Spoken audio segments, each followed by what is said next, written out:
know you see it everywhere. You log in, boom, conspiracy theory, crazy misinformation, some AI fact-checking thing like, by the way, this isn't really true. By the way, here's a little bit more context. And the question is, how the f does this even get onto your feed? How is it possible that in 2024, people are still this gullible? But let's be honest, those of us who still use email get those weird chain letters from our aunts and uncles all the time. And as much as we might want to just say, oh, it's boomers going through the 90s internet all over again, I don't think it's really that simple. So let's talk about the 8 types of people who spread conspiracies and misinformation on the internet. This is not going over the 8 types of conspiracy theorists. This is talking about people who share this information on social media, and really people who have an algorithm that has been trained to show them more of that stuff. So we'll start with our angel. This person genuinely believes what they're sharing is 100% true. They have no idea they could be hurting people or negatively impacting a movement or slowing progress. If they did, they would never share this. And once they find out what they've done, they are going to work really hard to clear things up. That's because this person is a model. They are the moral good. They're a pure and positive person. They work really hard to eliminate the bad things in this world. As someone who consistently strives to eliminate negativity and promote virtuous behavior in themselves and others, they're not trying to create chaos. That's just not really who they are.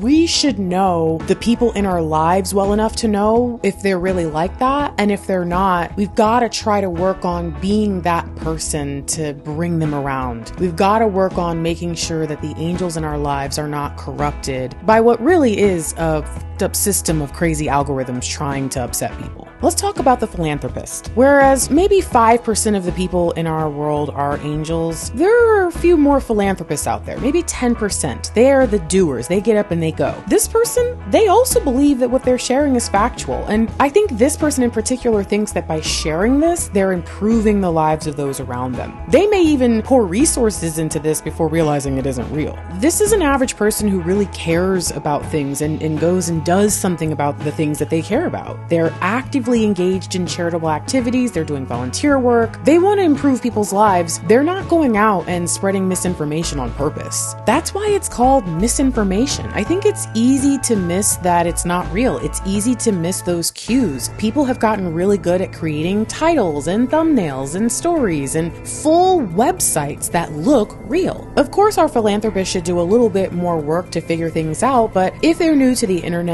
or if they are trusting sources that they haven't yet figured out aren't trustworthy, this is something that can be fixed without just alienating them or assuming that they must be the worst kind of person. Our next person is the hopeful. This person is always motivated to work towards change. So whatever drew them to this idea, whatever they've shared, this information had to be important. They're more likely to believe this kind of stuff because they want things to change so badly. So if you know that this person is generally the upper, that person who just believes that something can be done, and you see them sharing something like this, you know that you just need to try to find a way to meet them where they're at and try to understand what made them share it, because I think that wish and want for things to be perfect and wonderful might make them defensive towards someone who's trying to say, hey, you shouldn't have shared that. Let's talk about the ally. And you'll notice that as we're on this side of the bell curve of the 8 types of people, most people aren't going out of their way to be evil. There's actually a significant number of people in our lives that we could look at and say, hey, that person is an ally. They believe that something about this information or this idea is going to foster unity. By sharing it, they believe that marginalized groups may benefit from this knowledge. They think that the majority, right, the they that runs our world is going to see this and finally change from this profound information. When they shared it, because they're a person who really cares, they probably got excited just like the hopeful did. A lot of times the allies don't really know exactly what to do. And in that commitment to stand in solidarity, they can share things that they don't really understand because they don't necessarily always understand the marginalized groups that they're advocating for. And so when you look at these first 4 of the 8 types, you'll realize that most of these people are sharing what turns out to be misinformation or conspiracy theories because they thought something good would come from it. They thought it was interesting. They thought it most of all was true. Now let's talk about the other side of the scale. The lone wolf or the maverick, really, this person doesn't usually share much. Something in this compelled them to share. This type of person may be led to share this kind of stuff because they're typically going to be more into like counterculture, and usually the misinformation or conspiracy theories don't really conform to societal norms. That's a major part of their personality. So they could get caught up And the thing about the lone wolf is they can come across as someone who really doesn't care, and sometimes they don't, and they wouldn't know what to do even if they could. So whatever this was had to have been created to get attention, even from people who may not be on social media a lot or who typically don't share things. And that kind of makes us start to look at who created the post, but we'll get to that. The cynic is another person who, because of their personality, might be more likely to share this kind of stuff. But just like the lone wolf has a reason that they might not even come across it, the cynic has reasons to not share things. This person, they share their doubts and skepticisms about all kinds of things. So we know that they can kind of be the downer. So here's what's interesting. When something comes up that most other people doubt, some cynics may be inclined to believe it before questioning it. It's kind of like, if you don't believe it, then I'll definitely believe it because I don't believe anything you do believe.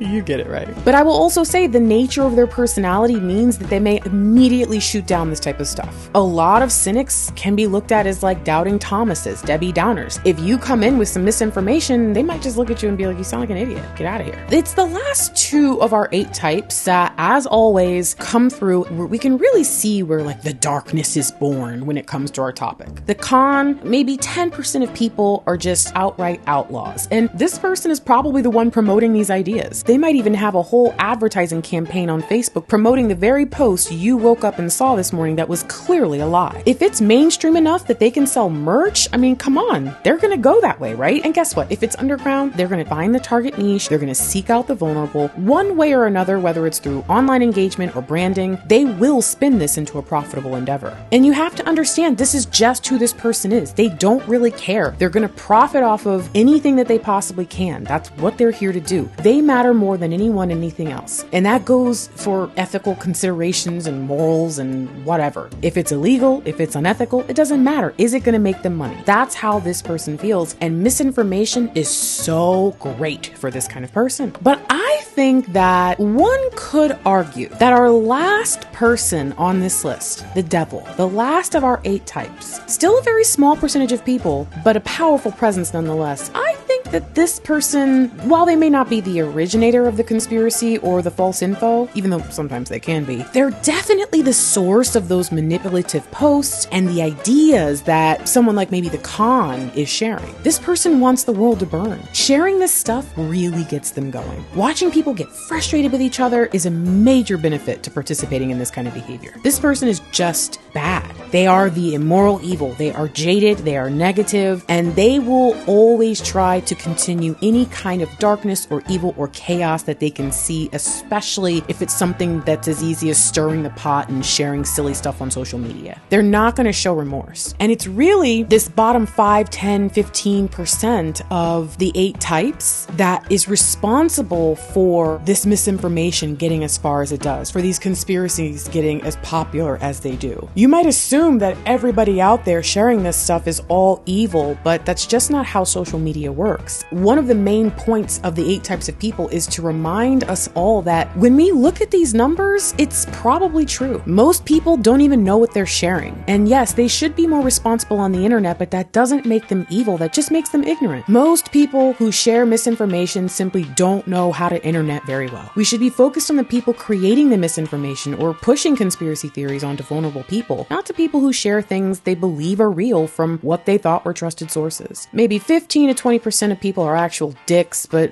most of the people you're speaking to, they just need the right person to help them work through this web of lies. And it may not be you, but it couldn't hurt to try. I hope this helps you as you navigate this internet. And I'm curious, as we get deeper into the 8 types of people, what type of person do you think you are? Are you an angel? Are you a devil? Let me know in the comments below. If you have any advice for people who are encountering those spreading this kind of information out there, please share it in the comments below. I think that there are a lot of us trying to figure out how to navigate the internet in a way that reduces our stress level and keeps us a little bit more zen than we may have been over the last few years. Well, it's been really nice talking to you. And don't even try to come over here and be like, why are you always defending people? Why are you always trying to make me see the good in people? Because that's who I am, motherfucker. Get over it. Stay cool. Peace.